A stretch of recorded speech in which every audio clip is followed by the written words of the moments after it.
Here's a very interesting question to test your customer service skills. You work as a retail associate at the New Wave store, which is part of a large global chain. Customer browsed the selection of clothing items and looks very frustrated and dissatisfied. She approaches you, and after you check on the computer, you can't find the item she is looking for inside the store. What would you do next? And you're presented with 4 choices, and you need to select all that apply. Choice A. Offer to place an order at New Wave online website. Choice B. Apologize that item is unavailable and suggest to try Amazon.com or another retailer. Choice C. Mention to the customer that there were supply chain shortages everywhere now. And then last but not least, choice D. Call to the store manager to discuss the situation with frustrated customer. Interesting question, don't you think? Take a close look to see if you need to pause this video to come up with the solution. Are you ready? On my end, I am moving forward to share with you my version of the solution. And obviously, if you have a better way to solve it, please educate us and share your solution in comments. I believe this question is designed to validate your ability to handle a conflict and turn things around. The key of successfully resolving the conflict is ability to collaborate with the customer and focus on the solution. Main objective of the interaction is to listen to the customer, understand what customer is trying to do, and try to be genuinely helpful. There are 3 best practices. Number 1, always project how can I help you attitude. Number 2, take responsibilities for the issues. And number 3, avoid arguing and escalations. I believe there are 3 essential traits this question is looking for in a candidate. Focus on the solution, project helpful attitude, and avoid escalations. There are also red flags that question is trying to pinpoint. Number 1, lack of responsibility, and number 2, searching for excuses. Considering this, choices D and C are the least recommended choices to answer. Let's look at choice D. Call to the store manager to discuss the situation with frustrating customer. This is the worst one to select trying to resolve the situation because it takes away time from the manager and shows your inability to handle a conflict and resolve the situation. I also suggest that you do not select choice C.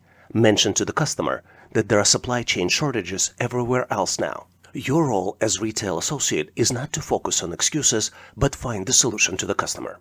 Based on this, I believe that the best choices here are choices A and B. Choice A, offer to place an order at New Wave online website. And choice B, apologize that book is unavailable and suggest to try Amazon.com or another retailer.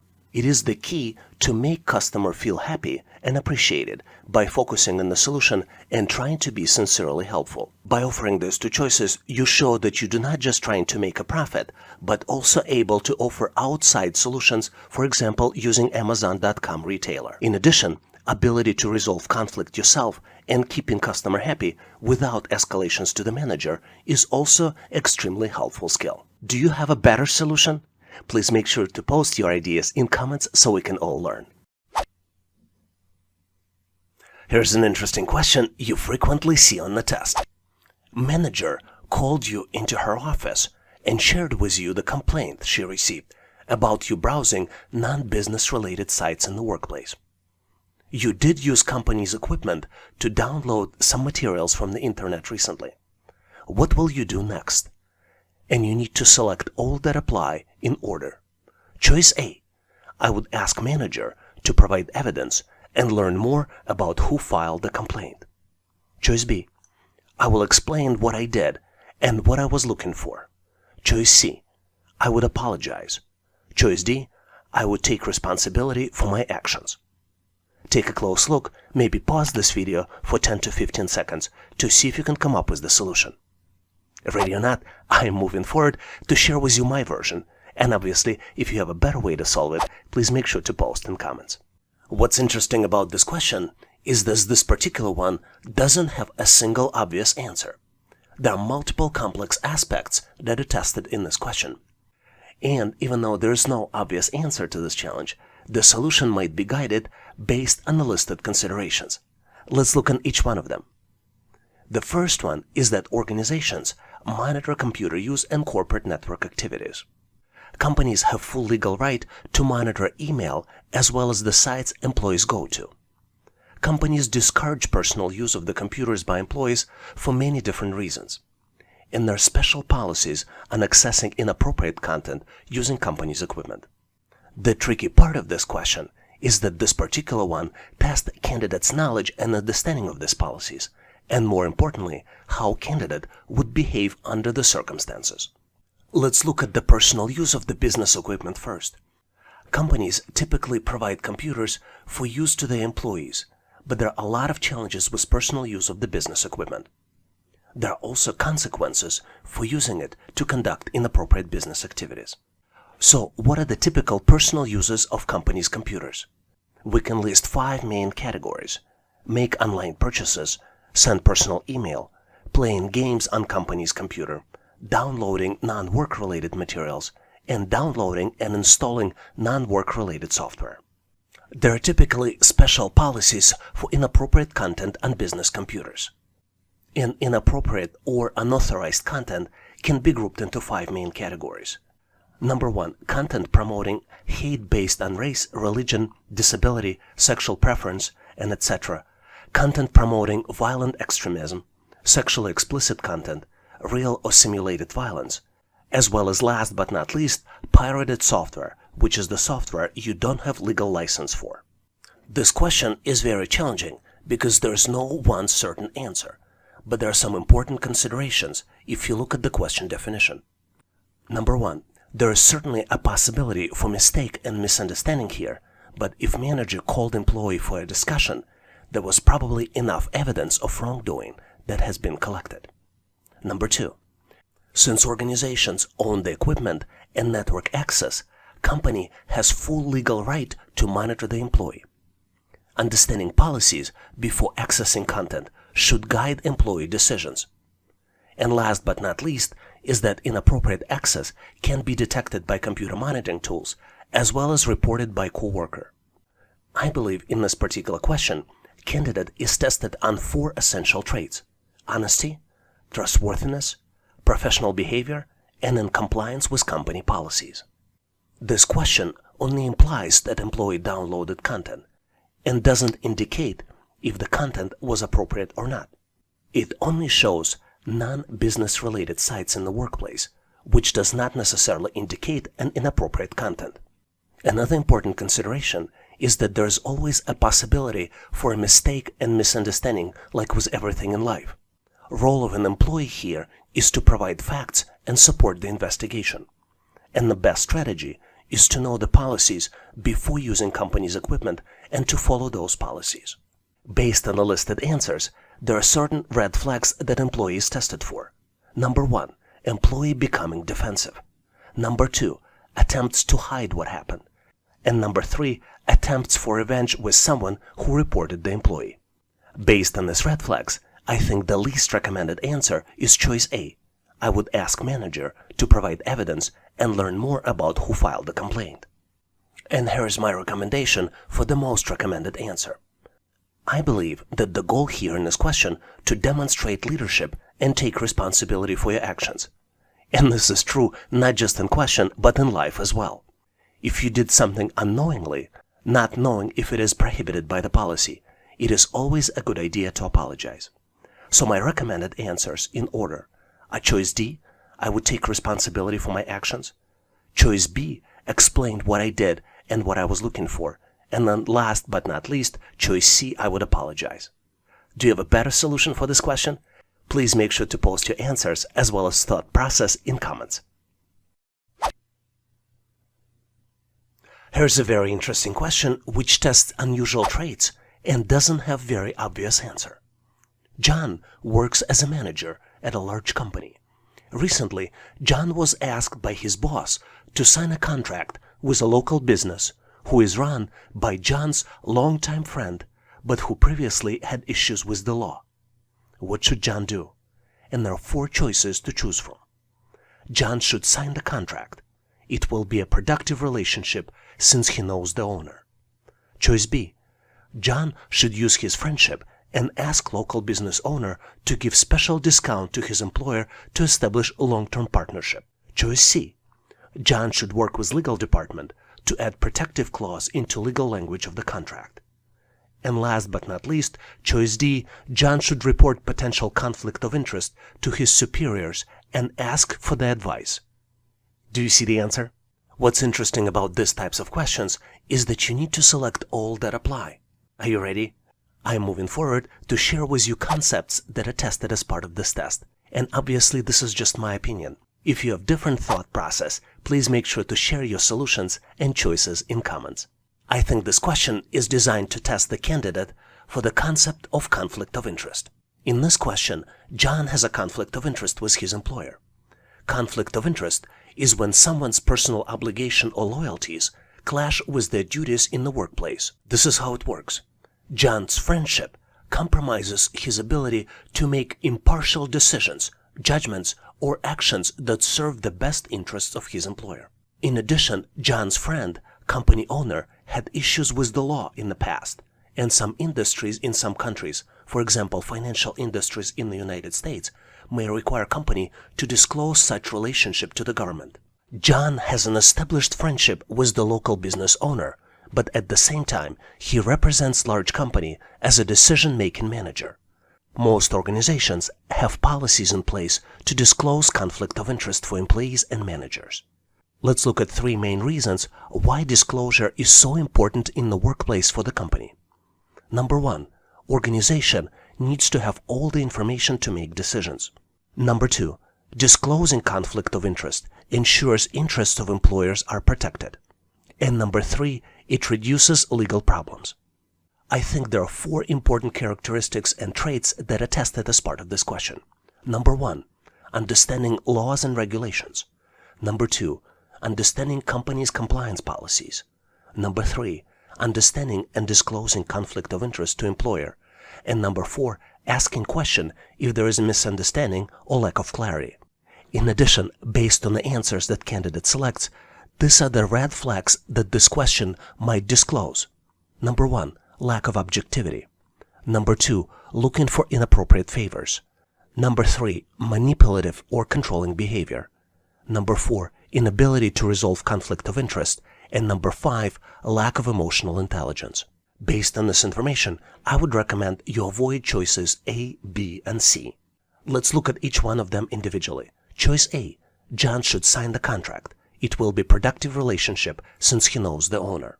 The fact that it might be productive relationship is true, but this does not provide employer with all the information needed to make a decision. And there might be challenges in the future in this relationship. Another choice to avoid is choice B. John should use his friendship and ask local business owner to give him special discount to his employer to establish a long-term partnership. Even though this choice seems like a favor to the company, this shows manipulative behavior and hiding some information. Let's look at why should we avoid choice C. John should work with legal department to add protective clause into legal language of the contract. There shouldn't be any additional protective clauses here if John discloses all the information and all of his relationship, including conflict of interest. Based on this information, the correct answer here is choice D. John should report potential conflict of interest to his superior and ask for the advice. This choice shows John's humility, discloses conflict of interest, and complies with laws and regulations.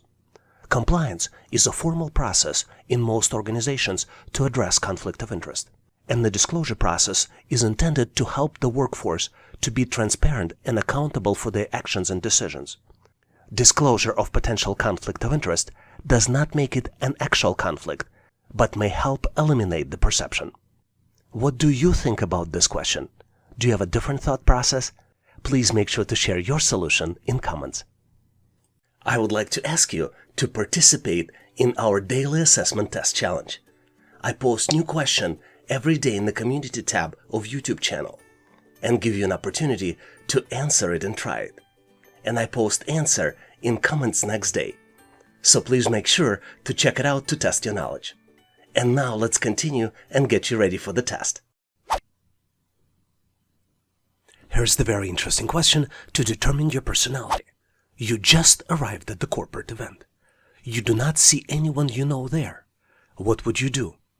You need to select all that apply out of the 4 different choices. Choice A, observe others. Wait for people you know to arrive. Choice B, approach people you don't know and introduce yourself.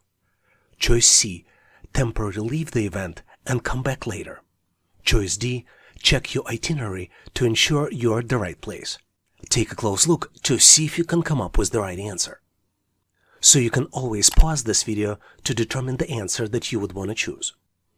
Are you ready? I am moving forward to share with you my version of the solution.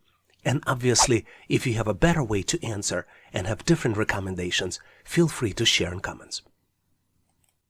I believe that in this question, you are being tested on whether you're a good team player. Work environments are very collaborative, and companies are looking to hire people that work well with others. There are no easy ways to determine if a candidate is a good team player. For example, recruiters do not screen for quality candidates, but mostly focus on technical skills and try to submit as many candidates as possible to increase their chances. More than 50% of resumes contain lies. Non-team players hide their resumes to look like A players. Questions on behavioral interview are not very revealing. References checks are generally worthless. This is why companies ask questions on the test that might help them to determine the right candidate. During the assessment tests, companies look for essential traits for the team players. They typically look if the candidate is social, if candidate adapts easily to difficult situations, if candidate tackles challenges with enthusiasm, and whether potential employee is a creative problem solver. They also look for the red flags, and typically red flags are that the candidate likes working solo, doesn't take initiative, and maintains a status quo.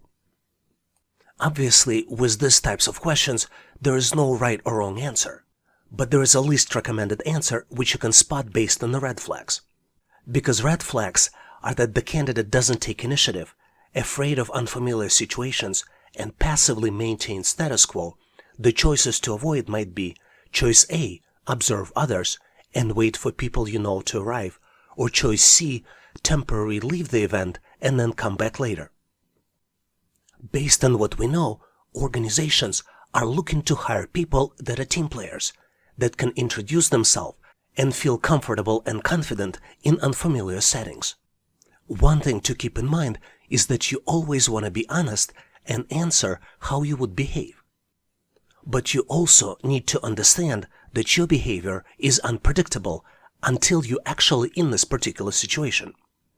Are you sure you will never behave as the best version of yourself? Can you become intentional and be courageous even if you feel uncomfortable about the situation? Keep in mind that you can also change yourself and behave as a team player. Considering that team player traits are being social, being easily adaptable, and being creative problem solver, the most recommended answer here is choice B. Approach people you don't know and introduce yourself. Do you have a better version on how to answer this question? Please make sure to share in comments. Can you tell us how many questions did you answer correctly? Please make sure to post in the comment section of this video to share with others. And now let's continue to get you ready for the test. Very frequently, during the job interview, you might be asked the question, how would people close to you describe you in few words? As a candidate, you might get worried because this is an open-ended question designed to learn as much as possible about the candidate. Open-ended questions cannot be answered with just yes or no response, or with any pre-planned or predefined answer. Information provided as part of open-ended question can also be compared for consistency with the information already known to the interviewer from the previous responses, resume, or candidate's LinkedIn profile. Here's the trick. Even though open-ended questions don't have the right or wrong response, with the correct answer that resonates with the interviewer, you have an opportunity to increase or decrease your chances to get hired. It is important to be honest and provide genuine answer, but you need to make sure that the answer presents you as the best possible candidate for the job. You should also avoid scripted answers, and with every answer, try to increase your chances to get hired. Let's look at the tips and tricks of what you can do to provide the best possible answer to this question. Using 3 simple steps below, you can dramatically increase your chances to get hired. You can link your answer to desirable traits for the target job. For example, in step 1, you can link your answer to desirable traits from the target job using the job description. In step 2, you can determine expected job competencies based on your own job experience. For example, you can differentiate entry-level, individual contributor, or managerial positions. And in step 3, you can provide samples from your previous jobs or from your educational experiences to demonstrate that you have the desired competencies and you will be successful on the job. For example, you might be applying for the entry-level analyst job, and one of the expected qualities from the job description is open-mindedness. You recall that one of your friends called you a constant learner because you always wanted to learn new things. Your answer to the question might be, "My friends call me a constant learner because I love watching educational videos, read articles explaining how things work, and read self-improvement books." I think these qualities might help on the entry-level analyst job to better analyze the data, determine patterns, and present solutions to the problems, which will help company to succeed. It is important to keep in mind that for the open-ended questions, you can prepare in advance. This way, you don't have to share the first answer that comes to your mind. By having few stories from your past experience available, you can intentionally select the answers that will best represent you using these simple rules. Rule number 1. Determine what interviewer might be looking for based on the job experience. Rule number 2. Determine which traits will help candidate to succeed in the new job. Rule number 3. Find examples from your past that help you increase your chances to get hired. Rule number 4. Avoid negativity and present yourself in the best possible way. And rule number 5. Align answers with the overall story you are presenting to the interviewer and be prepared for the follow-up questions. Here's another example if you're applying for the individual contributor software engineering job, for which problem solving is an essential skill. You recall that you might have solved on your own how to assemble Rubik's Cube, and your answer might look like this. "My friends call me a genius as a joke when I learned how to assemble Rubik's Cube and was able to do it in a record time. Persistence and patience that I learned as part of this experience. It also helps me to solve any problem that I face. I'm always able to determine the root cause of the problem, generate possible solutions, evaluate alternatives, and select the best possible outcome." For the leadership position, effective presentation might be one of the expected qualities, and you might bring up your ability to simplify and explain complex concepts to different audiences. You might recall that your kids called you the best teacher ever when you explained to them how government works, and your answer might look like this. "My young family members often call me the best teacher ever because I am able to describe complex concepts in a very simple way, based on the level of my target audience. I use this quality to prepare a simple executive summary and one-page visual, which helps me communicate clearly and gets everyone on the same page." Thanks for watching. If you liked the content, please give us a like and consider subscribing. Thanks for all your endorsement, support, and patronage. For additional helpful information, please make sure to check out links in the description. For detailed list of available resources, I encourage you to check out resources page on our website, howtoanalyzedata.net/resources. If you know someone who would benefit from this content, please consider sharing the link. Please leave the feedback, corrections, or suggestions in comments. And all the best on your journey. I'll see you in my next video.